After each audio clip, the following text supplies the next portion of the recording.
XYZ, ठीक है, 20,000 अपने महिला मित्र के ऊपर खर्चा कर देते हैं और जो बाकी बच जाता है वो सेविंग कर देते हैं। तो इन खर्चों को हम डिनोट कैसे करें? तो इन खर्चों को डिनोट करने के अलग-अलग तरीके होते हैं। अगर आप इसको बार ग्राफ के माध्यम से डिनोट करना चाहते हो तो बड़ी-बड़ी बिल्डिंग्स आपको बनानी पड़ेगी। टेबल के माध्यम से चाहते हो तो कल वाला टैबुलर सिस्टम देखना पड़ेगा। और अगर हम इसको चाहते हैं ऐसे सर्कल के माध्यम से डिनोट करें तो इसी को हम कहते हैं पाई चार्ट। पाई चार्ट में मुख्यतः 3 तरीके से रिप्रेजेंटेशन होता है। पहला रिप्रेजेंटेशन यहाँ पर परसेंटेज के माध्यम से होता है। जैसे मान लीजिए अगर मैं बात करता हूँ यहाँ पर, ठीक है, तो मैंने अपने इनकम का 50% मानो किसी को दान दे दिया, तो ये उसके बारे में बता रहा है। 7% मैंने किसी और को दे दिया, सपोज करो किसी XYZ चीज पर खर्च कर दी। उसी तरीके से ये सारा परसेंटेज जो है मिलकर कितना हो जाता है 100। यानी कहने का मतलब जब भी हम अगर पाई चार्ट में अलग-अलग चीजों को दिखाते हैं तो उनके प्रतिशत को जोड़ने पर कुल मिलाकर कितना आना चाहिए? 100% मेरे भाई, ठीक है। यानी अगर हम परसेंटेज से डिनोट करेंगे तो इन सब का सम कितना आएगा? तो 100% आ जाएगा, ठीक है। उसके बाद दूसरा आ जाता है हमारा डिग्री। डिग्री का मतलब क्या होता है? जैसे मान लिया आप लोग चार्ट लेकर ऐसे पूरा का पूरा बनाते हैं तो आपने देखा होगा ये 30 डिग्री, 60 डिग्री, 90 डिग्री ऐसे करके। तो जब हम पाई चार्ट को डिग्री से डिनोट करते हैं तो इन सभी का सम कितना आ जाता है? हमारा 360 डिग्री। और कहीं ना कहीं अगर हमें परसेंटेज और डिग्री दोनों में सामंजस्य बिठाना हो, दोनों में अगर एक रिलेशन ढूंढना हो, तो हम ये कहते हैं कि जो ये 100% है ना, ये बराबर है हमारे किसके? तो 360 डिग्री के। क्लियर है मेरे भाई यहाँ पर? तो अगर परसेंटेज में डिनोट करेंगे तो ये 100 होगा और अगर डिग्री में डिनोट करेंगे तो ये 360 डिग्री होगा। अब इन दो के अलावा एक और प्यारा सा एक्सेप्शन आ जाता है। एक्सेप्शन इन द सेंस कि ना ही अगर मान लीजिए कि डेटा आपका परसेंटेज में दिया हो, ना ही वो डिग्री में दिया हो, तो ऐसा कुछ खर्चों के माध्यम से यहाँ पर दिया जा सकता है। हालांकि इस पर कम सवाल बनते हैं, ज्यादातर क्वेश्चन इन्हीं दो डेटा के ऊपर बनते हैं। तो अगर हम पाई चार्ट के अंदर सभी को जोड़े तो 100% आएगा और यहाँ सभी को जोड़े तो 360 डिग्री मेरे भाई आने वाला है, ठीक है,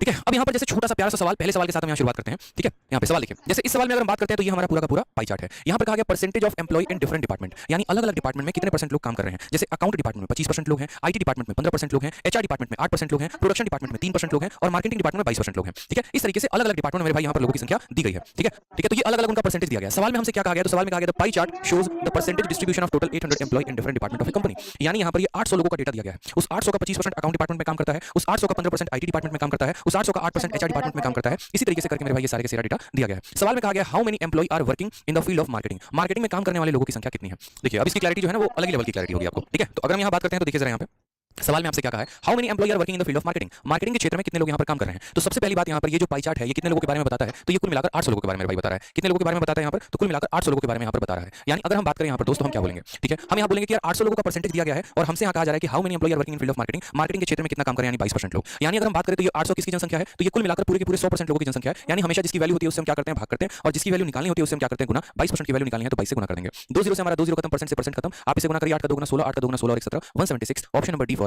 दिलवाले दुल्हनिया ले जाएंगे इसका करेक्ट आंसर हो जाएगा। आराम से धीरे-धीरे बेसिक्स हम शुरुआत करेंगे क्योंकि जो यहाँ पर 800 था ना ये पूरे के पूरे पाई चार्ट को बता रहा था, यानी पूरे के पूरे 100% को बता रहा था और हमें सिर्फ 22% का मान चाहिए था, इसलिए हमने किससे गुना कर दिया? 22 से मेरे भाई गुना कर दिया, ठीक है। अब यहाँ पर अगर हम देखें नेक्स्ट क्वेश्चन, अगर आप यहाँ देखिए तो नेक्स्ट क्वेश्चन में आपसे क्या कहा गया? कहा गया the breakup of total number of employ of a company working in different offices A to A is given in a pie chart, ठीक है। साफ तौर पर कहा गया कि पाई चार्ट में किसी कंपनी के विभिन्न कार्यालयों में काम करने वाले कर्मचारियों की कुल संख्या दी गई है और यहाँ पर मैंने कहा ना कि जैसे पाई चार्ट एक परसेंटेज के माध्यम से बताया जाता है, एक डिग्री के माध्यम से बताया जाता है, तो यहाँ पर आपका पाई चार्ट जो है वो डिग्री के माध्यम से बताया गया है। A कितना डिग्री है? 126, B कितना है? 18, C कितना है? 54। इन सबको आप जब जोड़ेंगे तो कुल मिलाकर मेरे भाई यहाँ पर कितना आ जाएगा? तो कुल मिलाकर आपका 360 डिग्री आ जाएगा, ठीक है दोस्त। यहाँ पे अब इंपॉर्टेंट बात यहाँ पर क्या है वो समझिए। तो सवाल में कहा गया कि ये पूरा का पूरा जो है ना पाई चार्ट इसकी वैल्यू किसके बराबर है? तो 2400 के बराबर है। यानी 360 डिग्री की वैल्यू कितनी है? तो 2400 है। हम ऐसा कह सकते हैं। हमें यहाँ पर किसके बारे में डेटा पूछा गया है? तो हमें यहाँ पर in which office is the number of employees 600। किस ऑफिस में 600 लोग काम करते हैं? तो हम यहाँ पर एक छोटी सी बात को समझते हैं। यहाँ पर बात किया गया 2400 और यहाँ पर पूछा गया कि किस जगह पर 600 लोग काम करते हैं, ठीक है। तो यहाँ पर अगर हम समझे तो क्या हम ऐसा कह सकते हैं कि जो 2400 है मेरे भाई वो कितने डिग्री के बारे में बता रहा है? तो वो 360 डिग्री के बारे में बता रहा है और हमसे यहाँ ये पूछा गया है कुल मिलाकर ये जो 600 लोग हैं ना ये कितने डिग्री हैं। अब ये आपका यूनिटरी मेथड है लेकिन पेपर में हम ऐसे नहीं लिखेंगे। हम यहाँ पर एक छोटी सी बात को समझेंगे और हम यहाँ पर ये बात बोलेंगे कि देखो सर बात ऐसी है यहाँ पर कि जो ये हमारा 360 डिग्री है ना, ठीक है, जो हमारा यहाँ पर ये 360 डिग्री है, ये 360 डिग्री की वैल्यू कितनी है? हम बोलेंगे सर 2400 है और हमें पता कितने का करना है? तो हमें 600 का पता करना है। यानी हम इसको किससे गुना करेंगे? 600 से। 2 जीरो से आपका 2 जीरो खत्म, 6 से आपका 4 बार में और 4 से काट दिया हमने 90 बार में, यानी 90 डिग्री। और पूरे पाई चार्ट में 90 डिग्री कौन बता रहा है? डी बता रहा है। यानी इसका आंसर कितना हो जाएगा? डी। ये इस बार का आपके प्री का क्वेश्चन था CGL 12 अप्रैल 2022। बहुत ही प्यारा क्वेश्चन, ठीक है, कि हमें पूरा पाई चार्ट की वैल्यू दे दी थी और हमसे पूछा था कि यहाँ पर जो 600 एम्प्लॉय काम कर रहे हैं वो असल में कौन है, ठीक। इसी तरीके से धीरे-धीरे हम आपका लेवल जो है वो बढ़ाते चलेंगे, उसके लिए आपको परेशान नहीं होना है दोस्त, ठीक है।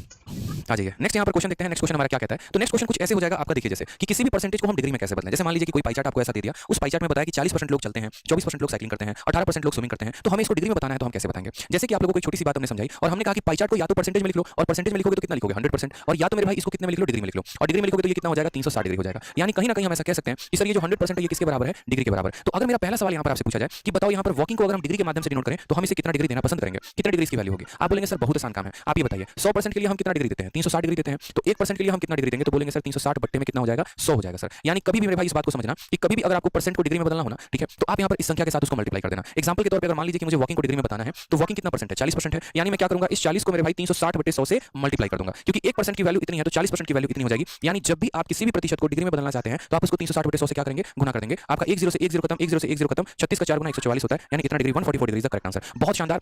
महिमा, हर्षिता, लाल, रैपिड, आदर्श, किरण, गायत्री, अनुज, चंचल, बहुत शानदार, बहुत अच्छे बच्चे, बहुत शानदार आप लोग कर रहे हैं। तो ये पॉइंट क्लियर हो आपको, ठीक है, कि जब भी हमें प्रतिशत को बदलना हो तो हम क्या करते हैं? 360 बटे 11 से 360 बटे 100 से गुना कर देते हैं। मान लीजिए कल के दिन यहाँ पर मुझे जो है साइकिलिंग को अगर बताना हो कि साइकिलिंग हमारा कितना डिग्री है तो हम क्या बोलेंगे? साइकिलिंग कितना परसेंट है? 24। यानी 24 को हमें गुना कर देना है किसके साथ दोस्त? 360 बटे 100 के साथ। सीधी सी बात है और ये डिग्री में बदल जाएगा। अब ये तो आपका पॉइंट नंबर 1 था। अगर मान लीजिए हम बात करते हैं यहाँ पर तो नेक्स्ट देखिए यहाँ पर, ठीक है, नेक्स्ट आपसे बोला जाएगा कि convert percentage value into degree, ठीक है, सॉरी यहाँ पर how to convert degree into percentage, degree को परसेंट में कैसे बदलें। जैसे आप यहाँ देख पा रहे हैं कि यहाँ पर कुल मिलाकर 6 लोगों के बारे में चर्चा की गई है और हर किसी की वैल्यू को डिग्री में दिया गया है। अगर मान लीजिए कि मुझे प्रतिशत में बदलना हो तो मैं इन्हें कैसे बदलूंगा, हम सीधा सा हिसाब किताब करेंगे। हम इन्हें बोलेंगे कि देखो मेरे भाई, ये टोटल लोग मिलकर कितना डिग्री बनाएंगे, तो टोटल लोग मिलकर 360 डिग्री बनाएंगे और ये 360 डिग्री हमारा कितने परसेंट के बराबर, तो ये 360 डिग्री हमारा 100% के बराबर। यानी अगर 1 डिग्री की बात करें तो यहाँ पर क्या हो जाएगा, तो 100 बटे में मेरे भाई 360% हो जाएगा, जस्ट उसका उल्टा। यानी अगर मुझे कल के दिन ये बताना हो कि एक कितना जो है परसेंट के बराबर है, तो हम यहाँ बोलेंगे कि देखो अगर 1 को परसेंट में बताना है तो उस 90 को यहाँ 100 बटे 360 के साथ क्या कर दीजिए, गुना कर दीजिए। 90 को 100 बटे 360 के साथ क्या कर दीजिए, गुना। 90 इसको कितनी बार में काटेगा, 4 बार में, और 40 को काटेगा 25 बार में, यानी दोस्त आंसर कितना आ जाएगा, 25% इज द करेक्ट आंसर। समझ रहे हैं मेरी बात। यानी कभी भी आप अगर किसी प्रतिशत को डिग्री में बदलना